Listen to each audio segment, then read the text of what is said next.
In this video, I want to explain why it's so darn difficult to model water flow like infiltration in the unsaturated or soil zone. So let's start with the basics. The equation used to describe the flow of any water in the saturated or unsaturated zone is called a flow equation.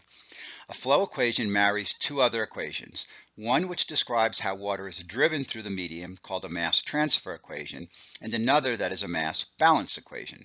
The mass balance equation is just the microscopic version of the one you've already been familiar with. Inputs minus outputs equals a change in storage, and we're not going to pay any more attention to it in this video.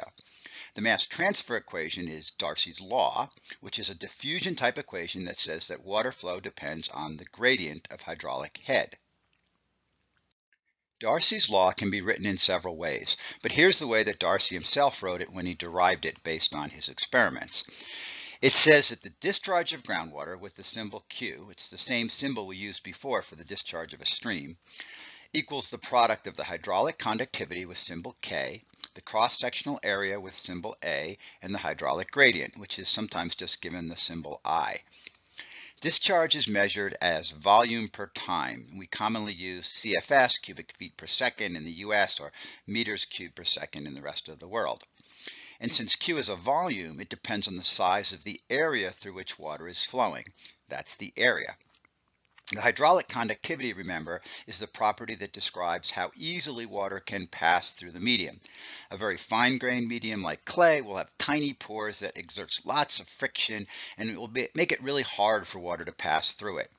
Clay will thus have a low hydraulic conductivity.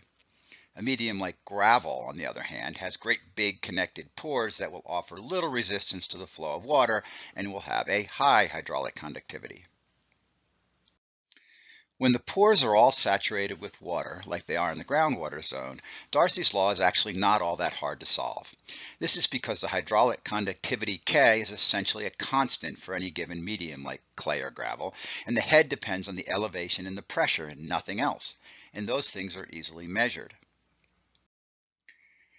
But it all goes sideways in the unsaturated zone, where Darcy's law becomes very difficult to solve. The problem is that both the hydraulic conductivity and the head depend on matrix potential or water content, and these change as the water is flowing. Let's consider hydraulic conductivity first. In a saturated porous medium, water has to navigate around the solids to pass through the material. The ease with which it does this depends on the size of the pores and how connected they are. When the pores get constricted, it becomes harder to pass through and the hydraulic conductivity decreases. Here's what it looks like zoomed in. The water might be following, for example, the red path as it navigates between the solid clasts. But when the medium is unsaturated, then the pores contain air in addition to water. The air tends to be concentrated in the biggest pores, driving the water into the smaller ones where higher surface tension can retain it. Now, if the water needs to travel through the medium, it has to navigate around both the solids and the air, and this can become extremely difficult if there's a lot of air present and not much water. As a result, the hydraulic conductivity will decrease when the moisture content of the medium decreases and air becomes increasingly present in the pores. Since the moisture content depends on the matrix potential, we can also express the hydraulic conductivity as a function of the matrix potential. Higher levels of matrix potential, that is, more negative pressures, mean more air and a smaller hydraulic conductivity. This graph shows hydraulic conductivity on the y-axis versus matrix potential on the x-axis. When the medium is saturated on the right-hand side, the matrix potential becomes pressure head and the hydraulic conductivity remains constant. However, when the medium is unsaturated to the left, the hydraulic conductivity falls as the matrix suction increases. This decrease in hydraulic conductivity can be dramatic, many orders of magnitude. Because at any level of matrix potential, clay-rich sediments retain more water than sandy sediments, the decrease in hydraulic conductivity with increased suction for sandy sediments is even greater than it is for clay-rich sediments.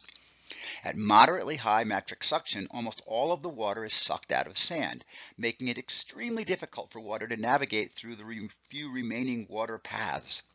At the same level of matrix suction, however, a clay-rich sediment retains much more of its water and thus offers many more paths for water to pass through.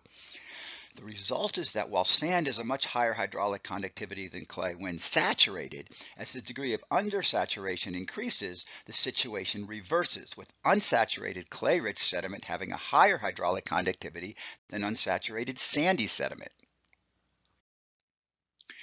The other reason unsaturated flow is so much more difficult to model is because, remember, the head is not a simple function of elevation and pressure. It depends on the metric potential, which, you recall, depends on the moisture content as described by the soil moisture characteristic. So think about what you have to know to model groundwater flow in the unsaturated zone. To use Darcy's law, you need to know the hydraulic conductivity at the starting moisture content. You also need to know the metric potential that results from that moisture content.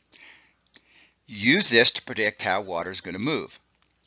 But when the water moves, it now changes the moisture content of the medium. And as the moisture content of the medium changes, now you need to know the hydraulic conductivity and the metric potential again, because these depend on the moisture content.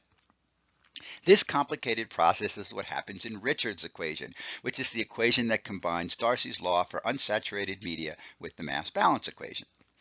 Richards' equation is not only difficult to solve mathematically, but it requires the user to know the relationship between moisture content and hydraulic conductivity, and moisture content and metric potential.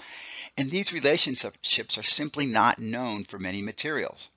As a result, even though Richards' equation has the potential to do a great job of predicting unsaturated flow like infiltration, in practice it's so difficult to use that we almost always use simpler equations.